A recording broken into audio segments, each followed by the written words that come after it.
അതായത് ഞാനൊരു മാസം മുമ്പ് പ്രവചിച്ചിരുന്നു, അതല്ലെങ്കിൽ ഈ ഒരു സ്ഥലത്ത് നിന്ന് ഉരുൾപൊട്ടും ഞാൻ അന്ന് വന്ന് പറഞ്ഞിരുന്നു, അതല്ലെങ്കിൽ ഇവിടെ ഇത്രയും ആൾക്കാർ മരിക്കാൻ പോകുന്നു എനിക്ക് പണ്ടേ അറിയായിരുന്നു പറഞ്ഞിട്ട് കുറെ എണ്ണം അവിടെ വന്ന് കൊണയ്ക്കും. നമുക്ക് മേപ്പാടിയിൽ, അതായത് വയനാട് ഈ ഒരു ദുരന്തം സംഭവിച്ച സ്ഥലത്തോട്ട് ശാസ്ത്രജ്ഞന്മാരും അതുപോലെ തന്നെ സാങ്കേതിക വിദഗ്ധരും വരണ്ട എന്നും പറഞ്ഞിട്ട് ഒരു വിലക്ക് വന്നിട്ടുണ്ട്.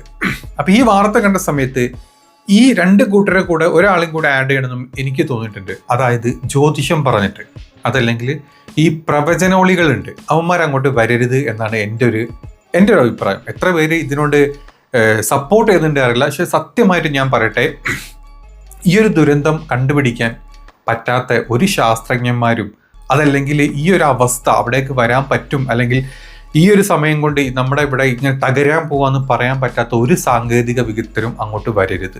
നമ്മുടെ അമിത്ജി പൊട്ടിച്ച പോലെ, അമിട്ട് പോലെ മഴ പെയ്യും എന്ന് പറഞ്ഞ ഒരു ഇത് കൊടുത്തിട്ട് അവിടെ ഉരുൾപൊട്ടും എന്നുള്ള ഒരു കള്ള പ്രചരണം നടത്തിക്കൊണ്ട് ഇമ്മാതിരി വർത്താനം പറഞ്ഞിട്ട് ഒരൊറ്റ തെണ്ടികളും അങ്ങോട്ട് വരരുത് എന്നുള്ള വിലക്ക് വളരെ വ്യക്തമായിട്ട് പറഞ്ഞിട്ടുണ്ട്. അതിൻ്റെ കൂടെ തന്നെ ഇനി നാളെ മുതൽ നമ്മൾ കാണാൻ പോകുന്നതാണ് ഒരു 100 കൂട്ടം ജ്യോതിഷന്മാർ, അല്ലെങ്കിൽ പ്രവചിക്കുന്ന, അത് ഏത് മതത്തിൽപ്പെട്ട ആരെങ്കിലും ആയിക്കോട്ടെ, അവിടെ വന്ന് കൊണയ്ക്കാൻ നിൽക്കരുത്.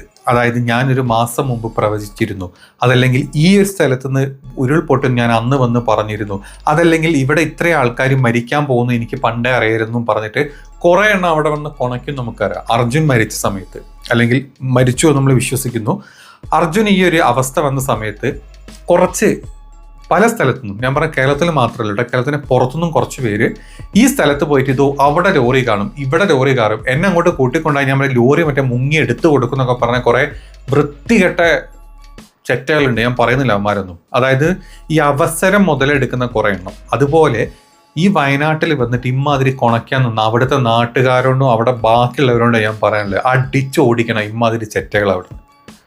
അത് ഏത് മതമായിക്കോട്ടെ, മുസ്ലിം ആയിക്കോട്ടെ, ഹിന്ദു ആയിക്കോട്ടെ, ക്രിസ്ത്യൻ ആയിക്കോട്ടെ, അവിടെ വന്ന് ആരെങ്കിലും ഇമാതിരി വർത്താനം പറഞ്ഞാൽ പറ്റുന്നതിന് മുമ്പ്, ഈ ഒരു അവസ്ഥ അവിടെ വരുന്നതിന് മുമ്പ് പറയാൻ പറ്റാത്ത ഒരു ഡാഷുകളും ഞാൻ അവിടെ വന്ന് കൊണയ്ക്കാൻ നിൽക്കരുത്. അതായത് തൊള്ള തുറക്കാൻ നിൽക്കരുത്, തുറക്കാൻ പാടില്ല. ഉണ്ടല്ലോ, നിങ്ങളെ കൊണ്ട് പറ്റിയിട്ടില്ല. നമ്മളെല്ലാവരും നമ്മളെല്ലാവരും വിശ്വസിച്ച് കൂടെ നിർത്തുന്ന ദൈവത്തിന് ഒന്നും പറ്റിയിട്ടില്ല. പരീക്ഷണമായിരിക്കും. ഇതൊക്കെ കണ്ടിട്ട്, അല്ലെങ്കിൽ ഒരു അവസ്ഥ കണ്ടിട്ട് ദൈവത്തിന് വിശ്വസിക്കുന്ന എത്ര പേരുണ്ടാവും?